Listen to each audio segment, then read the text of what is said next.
Welcome to Maulana Muhammad Ali Raza official YouTube channel.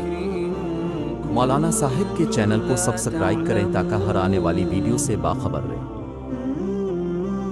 بسم اللہ الرحمن الرحیم۔ قال اللہ تبارک و تعالی فی الکلام المجید والفرقان الحمید یا ایھا الذین آمنوا لا تأکلوا اموالکم بینکم بالباطل الا ان تکون تجارۃ عن تراض منکم وقال اللہ تبارک و تعالی فی مقام آخر ان اللہ اشتری من المؤمنین انفسهم واموالهم بان لهم الجنہ۔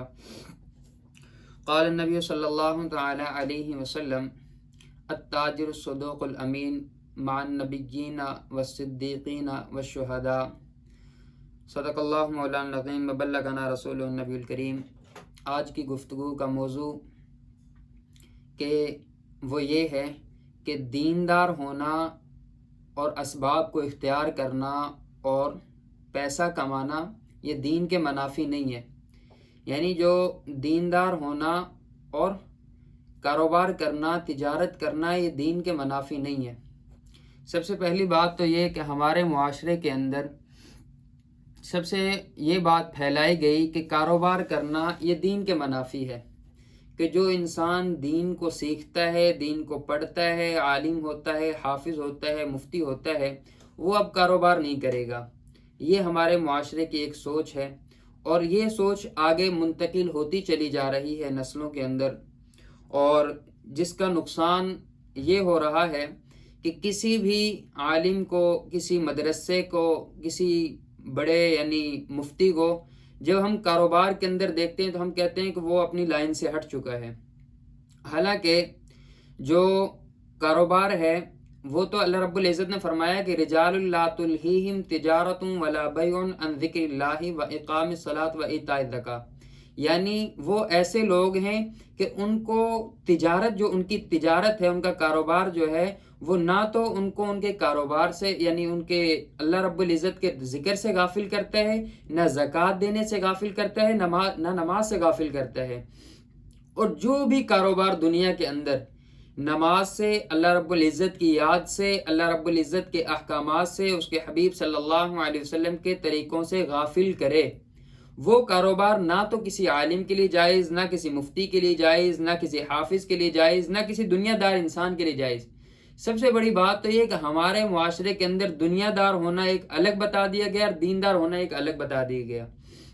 ان دونوں کی تعریفات بھی انہوں نے خود ہی اپنے ذہنوں کے مطابق بنا لی۔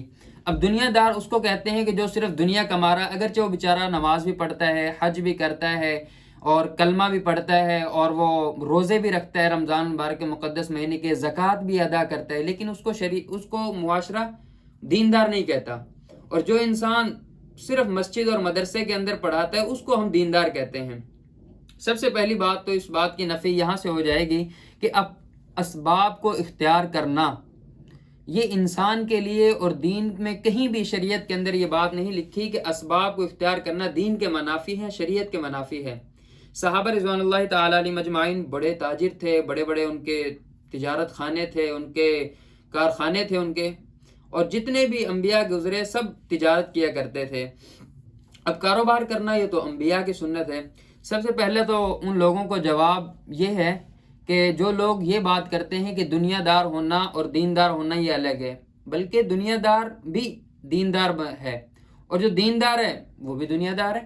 یعنی کوئی دنیا کے اندر ایسا انسان نہیں گزرا کہ جس نے، حتیٰ کہ انبیاء بھی جنہوں نے صرف مسجد کے اندر ہی اپنے آپ کو رکھا ہو، تاجر یعنی تجارت نہ کی ہو، کوئی پیشہ اختیار نہ کیا ہو، کوئی اسباب اختیار نہ کیا ہو دنیا کمانے کے، کوئی دنیا کے اندر ایسا انسان نہیں گزرا ہے۔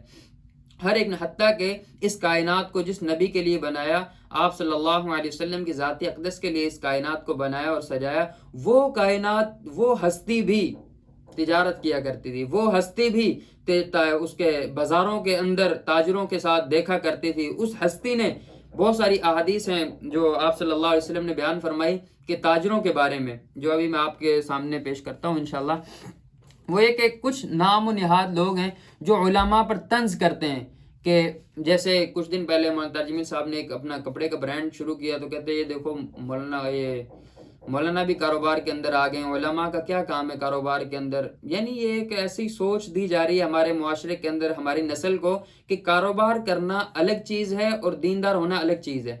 حالانکہ جو انسان ہر وہ کاروبار، میں نے آپ کو اصول بتایا، ہر وہ کاروبار جو انسان کو اللہ کی یاد سے غافل کر دے، حتیٰ کہ ہر وہ کھیل بھی جو انسان کو اللہ کی یاد سے غافل کر دے۔ نماز کا وقت آیا تو فرمایا کہ وہ اگر نماز نہیں پڑھتا، اس کے کاروبار کی وجہ سے، اس کے کھیل کی وجہ سے، وہ کھیل بھی ناجائز ہے، حرام ہے وہ کھیل، اور وہ کاروبار بھی حرام ہے۔ جو کاروبار آپ کو اللہ اور اس کے رسول صلی اللہ علیہ وسلم کے احکامات پر عمل پیرا نہیں ہونے دیتا، آپ کو غافل کر دیتا ہے۔ سب سے پہلی بات تو یہ کہ یہ کاروبار ہر ایک انسان کے لیے، چاہے وہ دیندار ہے، دنیا دار ہے، حافظ ہے، عالم ہے، مفتی، کوئی بھی ہے، سب کے لیے ہی ہے۔ لیکن کیا ہے کہ ہم کہتے ہیں کہ جو صرف عالم بن گیا وہ اب بس اسی لائن میں رہے گا۔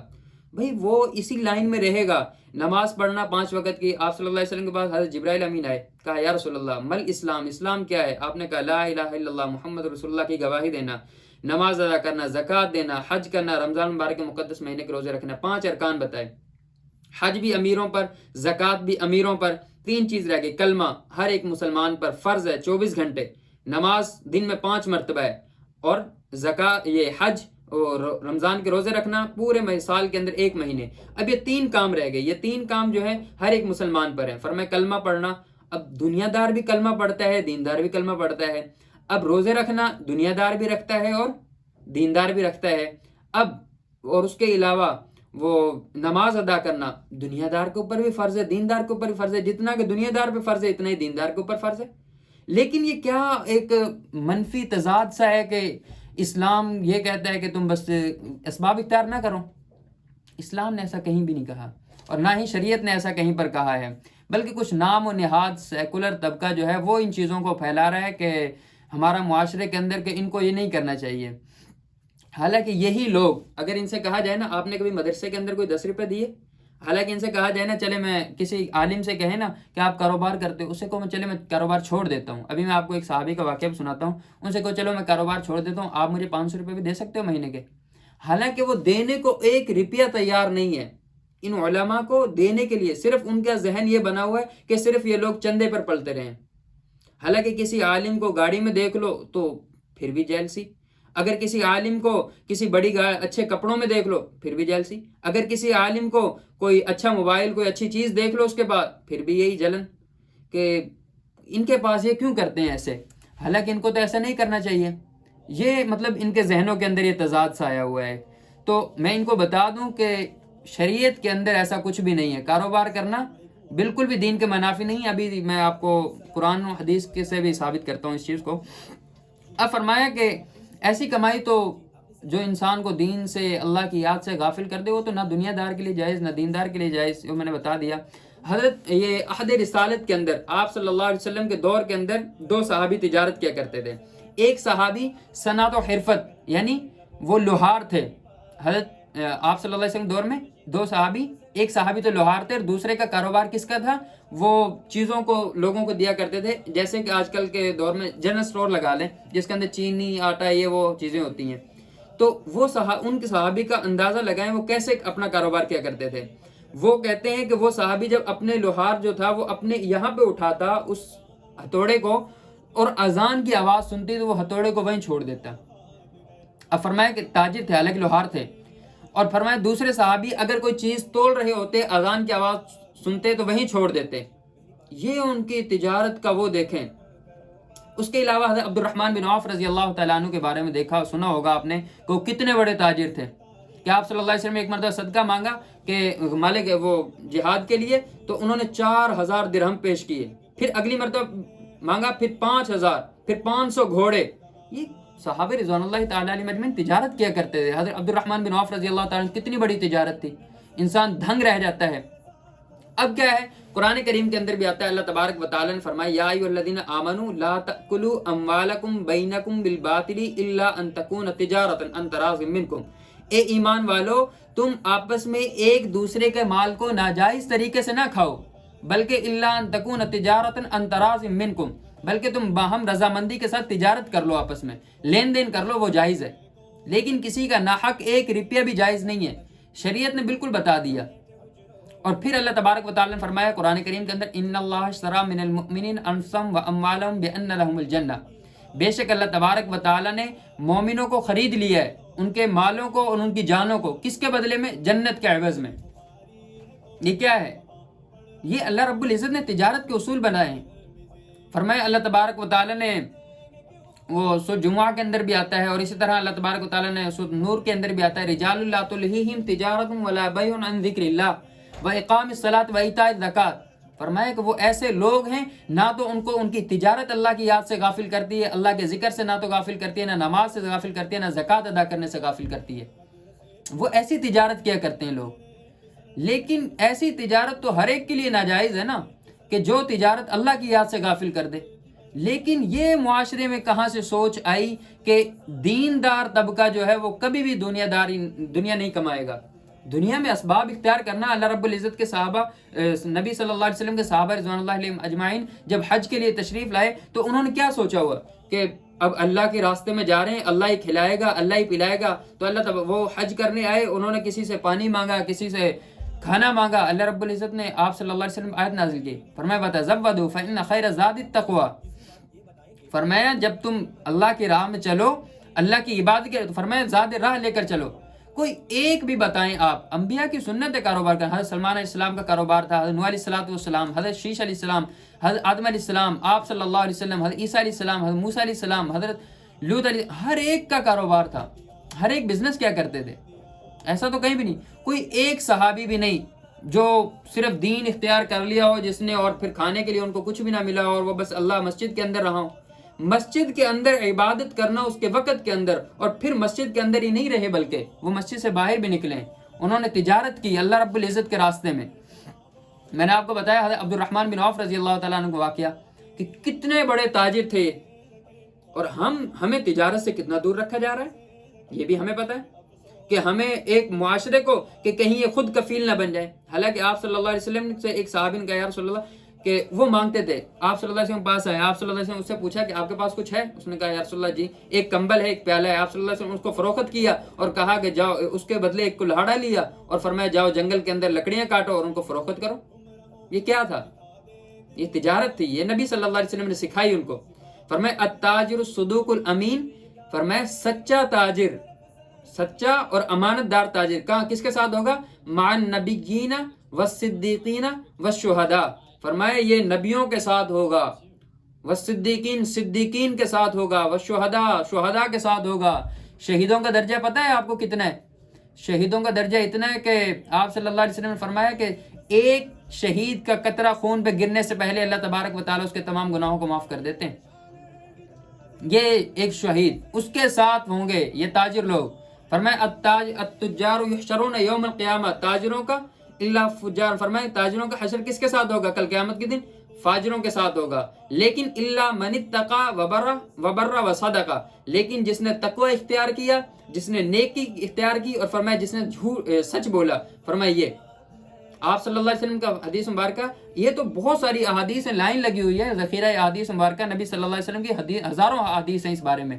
فرمایا آپ صلی اللہ علیہ وسلم نے کل قیامت کے دن ایک سچا تاجر جو ہوگا کل قیامت کے دن اللہ تبارک و تعالیٰ کے عرش کے سائے کے نیچے ہوگا، ان کا حساب کتاب بھی کہاں ہوگا۔ فرمایا کہ حضرت مقدام بن معدی کرب رضی اللہ تعالیٰ عنہ ایک صحابی ہیں، فرمایا ان کا دودھ کا کاروبار تھا۔ فرمایا کہ ان کی باندھی ان کے جانوروں کو دودھ کو دھوتی تھی، اور فرمایا پھر وہ بازار کے اندر فروخت کرتی تھی، اور شام کو پیسے حضرت مقدام بن معدی کرب رضی اللہ تعالیٰ عنہ کو دیا کرتی تھی۔ ایک دن ایک شخص نے، ایسا ہی کوئی شخص تھا، اس نے ان سے کہا کہ آپ دودھ کا کاروبار کرتے ہیں؟ ان کے ہاں دودھ کو صدقہ خیرات اور فقراء کو اور مساکین کو دیا جاتا تھا، انہوں نے کہا آپ دودھ کا کاروبار کرتے ہیں؟ تو ان صحابی نے پتہ کیا کہا؟ انہوں نے کہا کہ آپ صلی اللہ علیہ وسلم نے فرمایا کہ ایک وقت ایسا آئے گا کہ جب انسان کو درہم اور دینار کے علاوہ کوئی چیز فائدہ نہیں دے گی۔ آپ خود سوچیں کہ آپ کو وہ لوگ دینے کے لیے ایک روپیہ تیار نہیں ہے، اور اعتراض کرنے کے لیے سب سے آگے ہیں کہ بھائی آپ بھی دین کا کام کر رہے ہو، آپ جاب کرتے ہو، حتیٰ کہ میں جاب کرتا ہوں ایک جگہ پہ، تو مجھے بھی کئی لوگوں نے کہا کہ آپ عالم ہو، آپ نے 8 سال پڑھا، آپ بھی جاب کرتے ہو، بہت سارے لوگوں نے کہا۔ حالانکہ یہ نبی صلی اللہ علیہ وسلم کی حدیث میں نے آپ کے سامنے سنائی، اور کاروبار کے بارے میں اور یہ تجارت کے بارے میں کوئی ایک صحابی ایسا نہیں ہے جس نے اسباب اختیار نہ کیے ہوں۔ یعنی وہ اپنا پیٹ پالنے کے لیے کوئی نہ کوئی اسباب تو اختیار کیا کرتے تھے نا، لیکن ان اسباب کو اختیار کرنا یہ ہمارے ہاں اسباب کو، یعنی دیکھو کافر بھی اسباب اختیار کرتا ہے اور مومن بھی اختیار کرتا ہے، لیکن کافر بھی اختیار کرتا ہے، مومن بھی، ان دونوں میں فرق کیا؟ مومن جو ہے نا یہ اسباب پہ یقین نہیں کرتا، بلکہ اسباب کو اسباب کے درجے میں رکھتا ہے کہ میں یہ سبب اختیار کرتا ہوں، یعنی پانی پی رہا ہے تو وہ سبب اختیار کر رہا ہے پیاس بجھانے کے لیے۔ اب اس کو پتہ ہے کہ اس پیاس کو بجھانے کی ذات اللہ کی ہے، وہ کھانا کھا رہا ہے، لیکن کھانا اس نیت سے کھا رہا ہے کہ میں اس کھانے کو کھا رہا ہوں، اس سے بھوک نہیں مٹے گی، لیکن مٹانے والی ذات اللہ کی ہے، یقین اللہ کی ذات پہ ہو۔ اسباب کو اختیار کرنا انسان کے لیے منافی نہیں ہے، اس چیز کو دین کے منافی نہیں ہے، شریعت کے منافی نہیں ہے، اسلام کے منافی نہیں ہے۔ یہ منافی صرف ان لوگوں کے ہے جو لوگ دنیا کے اندر زیادہ اندر جا چکے ہیں اور ان کو پتہ ہی نہیں شریعت کیا کہتی ہے، یعنی شریعت کا نہ تو انہوں نے مطالعہ کیا، نہ اسلام کو انہوں نے پڑھا، نہ اسلام کو انہوں نے سمجھا، نہ قرآن کو انہوں نے پڑھا اور نہ قرآن کے ترجمے کو انہوں نے سیکھا اور نہ قرآن کی باتوں کو سمجھا، تو پھر ان لوگوں نے یہ اعتراضات کرنا شروع کر دیا علماء پر اور اسلام کے اوپر کہ اسلام تو ایک الگ چیز ہے اور یہ ایک الگ چیز ہے کاروبار کرنا، حالانکہ شریعت نے ہی سکھایا ہے کاروبار کرنا۔ جس کو شریعت کا نہیں پتا وہ کاروبار کر رہا ہے تو وہ ظاہر سی بات ہے نا، وہ کوئی غلط کام میں بھی مبتلا ہو سکتا ہے۔ تو اسی لیے حضرت مقدام بن معدی کرب رضی اللہ تعالیٰ دودھ کا کاروبار، تو انہوں نے پھر کہا کہ وہ حدیث مبارکہ نا کہ انہوں نے کہا کہ ایک وقت آئے گا کہ انسان کو سوائے درہم اور دینار کے کوئی چیز فائدہ نہ دے گی، تو حدیث مبارکہ بھی ہے نا کاد الفقر ان یکون کفرا، کہ فرمایا کہ فقر جو ہے نا انسان کو کفر تک لے جاتا ہے۔ جب انسان بھوک سے نڈھال ہوتا ہے، اپنے اہل و عیال کو دیکھتا ہے اور کھانے کے لیے ایک ٹکا نہیں ہوتا، تو پھر انسان پریشان ہو جاتا ہے، پھر انسان سوچ رہا ہوتا ہے کہ یار میں کاش کہ کوئی بزنس ہی مل جائے، کوئی کاروبار مل جائے۔ پھر ان کو جو مالی لوگ ہوتے ہیں نا وہ ان کو پیسہ دیتے ہیں اور ان کو اپنے مذہب کی طرف، اپنے مسلک کی طرف لے کر چلے جاتے ہیں، کھینچ لیتا ہے پیسہ جو ہے نا، پیسہ یہ انسان کو کھینچ لیتا ہے۔ پیسہ یعنی پیسہ کمانا گناہ نہیں ہے، لیکن ناجائز طریقے سے کمانا گناہ ہے۔ پیسہ کمانا گناہ نہیں ہے، لیکن ایسا پیسہ کمانا گناہ ہے جو اللہ کی یاد سے، اس کے حبیب صلی اللہ علیہ وسلم کے طریقوں کے مخالف ہو۔ یہ حضرت مقدام پھر فرمایا کہ سیدنا سعد بن عائذ رضی اللہ تعالیٰ عنہ ایک صحابی گزرے ہیں، ان کا کاروبار تھا قرض کا۔ قرض یعنی ایک یہ کیکر کی طرح ایک درخت ہے، اس کے پتوں کا کاروبار تھا۔ ایک مرتبہ آپ صلی اللہ علیہ وسلم کے پاس آئے اور انہوں نے آپ صلی اللہ علیہ وسلم کے پاس اپنی تنگ دستی بیان کی، تو آپ صلی اللہ علیہ وسلم نے ان کو مشورہ دیا کہ آپ تجارت کریں۔ پھر انہوں نے تجارت شروع کی، اور تجارت کیسی شروع کی؟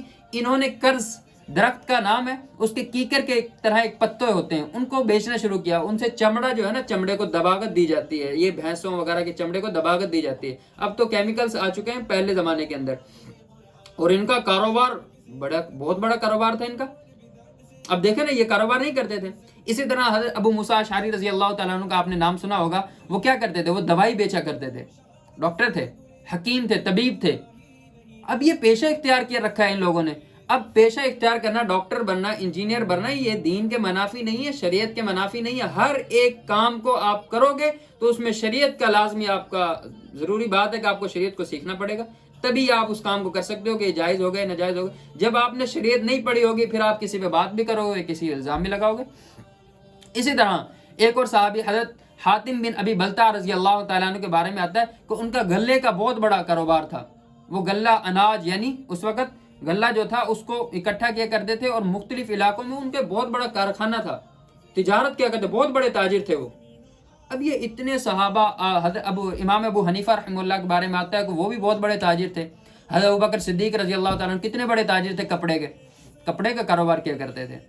لیکن ہمارے ہاں کیا ہو چکا ہے کہ اب دین کو اور ان لوگوں کو تجارت سے کہتے ہیں کہ یہ تجارت کر رہا ہے، یہ کاروبار کر رہا ہے، عالم ہو کے کاروبار کر رہا ہے۔ تو میرے بھائیوں، کاروبار کرنا گناہ نہیں ہے۔ دیندار ہونا اور دنیا دار ہونا دونوں ایک ہی ہیں، اگر وہ دین کے مطابق عمل کر رہے ہیں۔ دنیا دار بھی انہی باتوں پر عمل کر رہا ہے جن پر دیندار عمل کر رہا ہے۔ اللہ رب العزت کے کلمہ جو اللہ رب العزت نے بتایا، لا الہ الا اللہ محمد رسول اللہ، کلمہ پڑھ رہا ہے، دیندار بھی دنیا دار بھی۔ اور پھر نماز پڑھنا، اگر دیندار بھی پڑھ رہا ہے، دنیا دار پڑھ رہا ہے، فرق کیا ہے؟ کچھ بھی نہیں ہے۔ یہ ہم نے الگ الگ فرقے بنا دیے، دنیا دار الگ ہے اور دیندار الگ ہے۔ تو میرے بھائیوں، اسباب کو اختیار کرنا دیندار طبقے کے لیے، علماء کے لیے، مفتیان اکرام کے لیے کوئی ناجائز نہیں ہے، حرام نہیں ہے، بلکہ یہ تو انبیاء اکرام علیہ السلام کی، صحابہ رضوان اللہ علیہم اجمعین کی سنت ہے۔ وہ اسباب کو اختیار کیا کرتے تھے۔ اللہ تبارک و تعالی ہمیں صحیح معنی میں اسباب کو اختیار کرنے کی توفیق عطا فرمائے اور یقین اللہ کی ذات پر رکھنے کی توفیق عطا فرمائے۔ وآخر دعوانا الحمدللہ رب قرآن وہ کتاب ہے جو در سے انقلاب ہے، سمجھ کے گر کوئی پڑھے تو نور علی نور